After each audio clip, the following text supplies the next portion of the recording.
اعوذ باللہ من الشیطان الرجیم بسم اللہ الرحمن الرحیم۔ اسلامک آن لائن چینل کے ناظرین السلام علیکم ورحمۃ اللہ وبرکاتہ۔ اسلامک آن لائن چینل کے ناظرین کیسے ہیں آپ لوگ؟ امید کرتے ہیں آپ سب اللہ سبحانہ و تعالیٰ کے فضل و کرم سے خیریت سے ہوں گے، اور آپ ہمیں دنیا کے جس خطے سے بھی دیکھ رہے ہیں، رب تعالیٰ آپ پر اپنی رحمتوں اور برکتوں کا نزول فرمائے، ایمان اور عافیت والی لمبی عمر عطا فرمائے، آمین ثم آمین۔ محترم ناظرین، اگر آپ زندگی کی ناکامیوں کا سامنا کرتے کرتے تھک چکے ہیں، بیماریوں کا مقابلہ کرتے کرتے تھک چکے ہیں، تیز رفتاری سے چلتی ہوئی اس دنیا کا مقابلہ کرتے ہوئے ہمت ہار چکے ہیں، دنیا کے مسائل کا سامنا کرتے ہوئے سٹریس اور ڈپریشن کا شکار ہو چکے ہیں، کامیابیاں تلاش کرتے ہوئے ٹینشن کا شکار ہو چکے ہیں، دن بدن بڑھتی ہوئی مہنگائی اور بے روزگاری سے تنگ آ چکے ہیں، مالدار بننے کے خواب آپ کے ٹوٹ چکے ہیں، ہر کام کو پوری رسپانسبلٹی کے ساتھ کرنے کے باوجود اس کا رزلٹ آپ کو 100% نہیں مل رہا، جتنی آپ ایفرٹ کر رہے ہیں اتنے شاندار رزلٹ آپ کو نہیں مل رہے، آپ کے دشمنوں کی تعداد بڑھتی جا رہی ہے، آپ سے حسد، نفرت اور بغض کرنے والے لوگوں کی تعداد دن بدن بڑھتی جا رہی ہے، عبادت سے دل دور ہوتا جا رہا ہے، ایمان کی لذت، ایمان کی چاشنی کم ہو رہی ہے، زبان سے اخلاق ختم ہوتا جا رہا ہے، اس وجہ سے آپ کے اپنے، آپ کے پیارے، آپ کے خوبصورت رشتے آپ سے دور ہوتے جا رہے ہیں۔ لیکن یاد رکھیں، اتنے مسائل ہونے کے باوجود اپنے رب کی رحمت سے مایوس نہ ہوں، اپنے رب کی بارگاہ کو چھوڑ کر کسی اور کے دروازے پہ مت جائیں، اپنے رب کی بارگاہ میں گڑ گڑا کر توبہ و استغفار کریں، کیونکہ اللہ کے نبی صلی اللہ علیہ وآلہ وسلم بھی ایک دن میں 70 مرتبہ اور بعض روایات میں آتا ہے کہ آپ ایک دن میں 100 مرتبہ استغفار فرمایا کرتے تھے۔ حضرت حذیفہ رضی اللہ تعالیٰ عنہ بیان کرتے ہیں کہ میری زبان میں کوئی لکنت تھی جس کو میں کسی اور کے سامنے بیان نہیں کرتا تھا، میں نے اللہ کے نبی صلی اللہ علیہ وآلہ وسلم سے عرض کیا کہ میرے ساتھ یہ معاملہ ہے، تو اللہ کے نبی صلی اللہ علیہ وآلہ وسلم نے فرمایا، اے حذیفہ استغفار کیوں نہیں کرتے؟ ہر دن ہر رات میں 100 مرتبہ اللہ عز و جل سے استغفار کرتا ہوں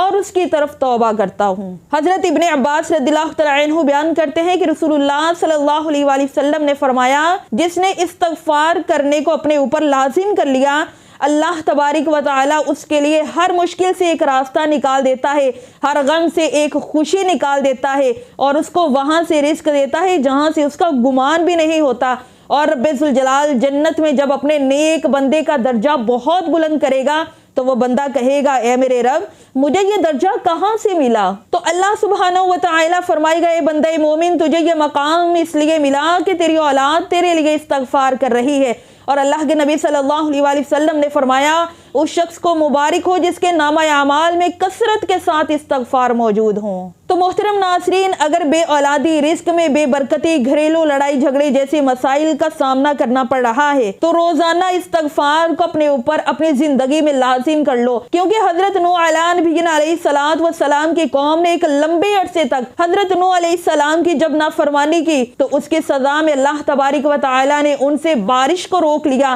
40 سال تک ان کی عورتوں کو اولاد نہیں ملی۔ پھر اس سزا سے نجات پانے کے لیے انہوں نے حضرت نوح علیہ السلام کی طرف رجوع کیا، تو حضرت نوح علیہ السلام نے فرمایا، میری قوم تم اپنے شرک اور اپنے کفر پر اپنے رب سے استغفار کیا کرو اور اپنے گناہوں کی معافی مانگو، تمہارا رب تمہارے اوپر اپنی رحمت کے دروازے کھول دے گا، تمہیں رب تعالیٰ کی رحمت، وسعت اور اس کی کشادگی حاصل ہوگی۔ اے لوگو تم زیادہ سے زیادہ استغفار کیا کرو، کیونکہ اللہ عز و جل نے تم کو استغفار کی اسی لیے تعلیم دی ہے کہ وہ تم کو بخشنا چاہتا ہے۔ الربیع بن صبیح بیان کرتے ہیں کہ ایک شخص نے حسن بصری رحمت اللہ علیہ سے قحط سالی کی شکایت کی، اس سے حسن بصری رحمت اللہ علیہ نے فرمایا، اللہ سے استغفار کیا کرو۔ پھر ایک اور شخص آیا، اس نے کہا کہ مجھے مال و دولت کی ضرورت ہے، تو حسن بصری رحمت اللہ علیہ نے جواب دیا کہ تم کثرت سے استغفار کیا کرو۔ پھر ایک اور شخص آیا، اس نے کہا کہ آپ اللہ سے دعا کریں کہ وہ مجھے بیٹے سے نواز دے، تو آپ نے کہا کہ تم کثرت سے استغفار کیا کرو۔ پھر ایک اور شخص آیا، اس نے شکایت کی کہ میرے باغات خشک ہو گئے ہیں،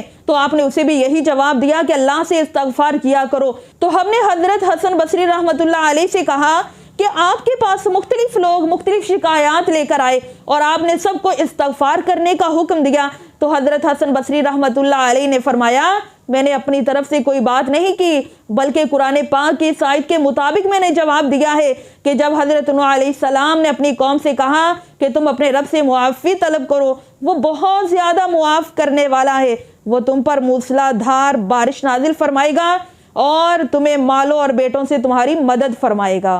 اور وہ رب ذوالجلال تمہارے لیے باغات اگائے گا، دریا بہائے گا۔ تو روزانہ مغرب کی نماز کے بعد ایک تسبیح استغفار کی کر لیا کریں، اور استغفار اس طرح سے پڑھا کریں: استغفر اللہ الذی لا الہ الا هو الحی القیوم واتوب الیہ۔ ان کلمات کو روزانہ 100 مرتبہ پڑھنے کا معمول بنا لیں تو انشاءاللہ عز و جل آپ اپنے کاروبار میں برکت اپنی آنکھوں سے خود دیکھیں گے۔ آپ کے رکے ہوئے کام، اٹکے ہوئے کام حل ہونا شروع ہو جائیں گے، آپ کے مسائل حل ہونا شروع ہو جائیں گے، آپ کی بیماریاں ختم ہونا شروع ہو جائیں گی، اور آپ کے گھر کی رونق دوبالا ہو جائے گی۔ تو محترم ناظرین، یہ تو تھی آج کی ویڈیو استغفار کے متعلق۔ امید کرتے ہیں آج کی ویڈیو آپ کو ضرور پسند آئی ہوگی۔ ویڈیو کو لائک اور شیئر کرنا مت بھولیے گا۔ اگلی دفعہ ایک نئی ویڈیو کے ساتھ، ایک نئے ٹاپک کے ساتھ آپ کی خدمت میں حاضر ہوں گے۔ تب تک کے لیے فی امان اللہ۔